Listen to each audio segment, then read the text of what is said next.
प्रिय भक्तगण, एक गिद्ध के 3 प्रश्न। पहला प्रश्न, दुनिया में स्त्री अधिक है या पुरुष? दूसरा प्रश्न, दुनिया में लोग जन्म अधिक लेते हैं या मरते हैं? तीसरा प्रश्न, दुनिया में मूर्ख अधिक है या बुद्धिमान? मित्रों, एक बार फिर से आप सभी का स्वागत है।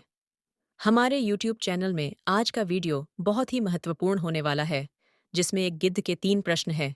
ये तीनों प्रश्नों का उत्तर इस कथा के माध्यम से दिया गया है।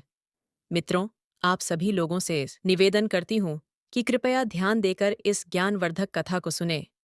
मित्रों, किसी नगर में एक राजा की बहुत सुंदर रानी थी। राजा रानी से बहुत प्रेम करता था। एक दिन रानी अपनी सखियों के साथ छत पर बैठी हुई थी। तभी अचानक किसी गिद्ध ने रानी के सर पर बीट कर दी। यह देखकर रानी को बहुत गुस्सा आया। इतनी सी बात पर रानी रूठ करके राजमहल के अंदर जाकर बेड पर लेट गई। जब यह खबर राजा को मिली कि उनकी रानी किसी बात पर रूठ करके राजमहल में बेड पर लेट गई है, तो राजा राजमहल में रानी के पास पहुंचे और रानी के रूठने का कारण पूछा।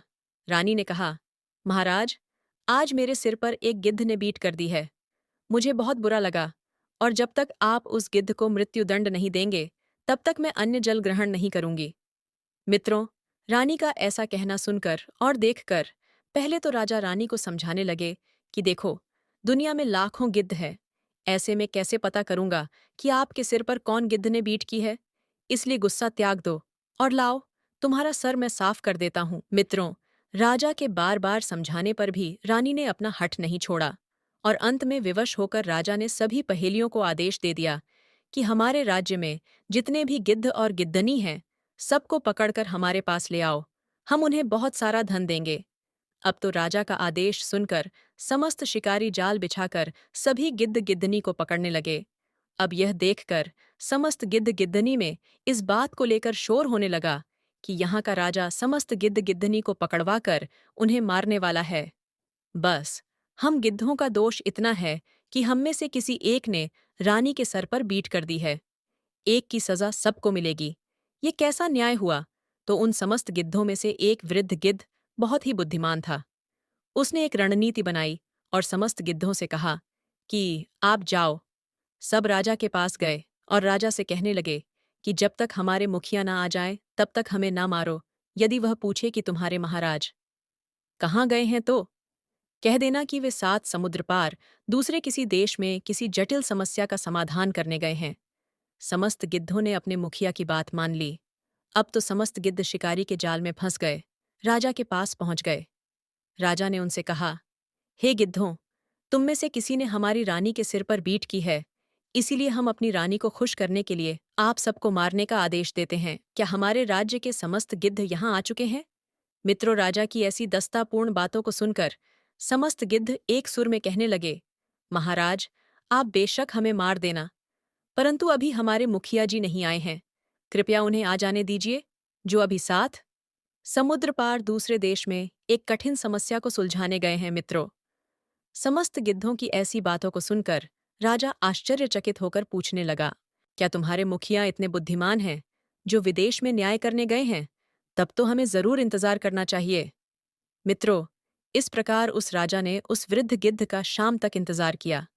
शाम के समय जब वो मुखिया गिद्ध आया, तो राजा ने उसे ऊंचे आसन पर बिठाया और पूछा कि गिद्धों के सरपंच, आपको आने में इतनी देर क्यों हो गई? तो राजा की बात सुनकर मुखिया गिद्ध कहने लगा, महाराज, 7 समुद्र पार एक राजा ने पूछा था कि दुनिया में स्त्री अधिक हैं या पुरुष? जब किसी ने इस प्रश्न का जवाब नहीं दे पाया, तो फिर हमें निमंत्रण दिया गया, तो हमने जाकर इस प्रश्न का उत्तर बताया। राजा पूछने लगे कि आपने क्या उत्तर दिया? इस प्रश्न का मेरे ख्याल से तो दुनिया में पुरुष ही अधिक है। तो मुखिया ने जवाब दिया, नहीं महाराज, संसार में स्त्रियां अधिक हैं। राजा पूछने लगे कि आपने किस आधार पर बताया कि संसार में स्त्रियां अधिक हैं? मुखिया गिद्ध बोला, महाराज, संसार में जो पुरुष अपनी स्त्री की बात मानकर निर्दोष मनुष्यों की हत्या करता है, ऐसा निंदानीय अधर्मी पुरुष स्त्री के समान माना जाता है। मित्रों, मुखिया गिद्ध की बात सुनकर राजा सोच में पड़ गए कि मैं भी आज अपनी रानी के कहने पर इन निर्दोष गिद्धों को मारने जा रहा हूं। इसका मतलब मैं भी स्त्रियों की गिनती में आ जाऊंगा। यही सोचकर राजा ने उन सभी गिद्धों को आजाद करवा दिया। तो समस्त गिद्धों ने उस वृद्ध गिद्ध की बहुत बड़ी प्रशंसा की। इधर जब रानी को पता चला कि महाराज ने उन गिद्धों को पकड़वाकर मारने के बजाय उन्हें छोड़ दिया है, तो रानी ने अन्य जल त्याग दिया और राजा से कहा कि जब तक आप उनके प्राण नहीं लेते, तब तक मैं अन्य जल ग्रहण नहीं करूंगी।